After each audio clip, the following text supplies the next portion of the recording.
যেন এই তরুণদের পাশে থেকে আমি ভারতীয় ফ্যাসিবাদের বিরুদ্ধে আমার লড়াই চালিয়ে যেতে পারি, যে লড়াই আমি গত 18 বছর ধরে আমার সাধ্যমতো আমি চালিয়ে যাচ্ছি।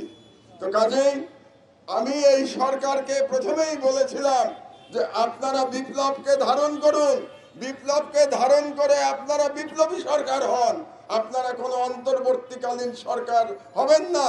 আপনারা শেখ হাসিনার এই সংবিধানকে ছুঁড়ে ফেলে দিন, ছুঁড়ে ফেলে দিয়ে আপনারা বিপ্লবী সরকার হিসেবে রাষ্ট্র পরিচালনা করেন এবং আপনারা আগামী সংসদে যেটা নির্বাচিতরা আসবেন তারা যেন বাংলাদেশের বিপ্লবের যারা মর্মবাণী ধারণ করে সেই মর্মবাণী ধারণ করে জনগণের চাহিদা অনুযায়ী একটি নতুন সংবিধান রচনা করে।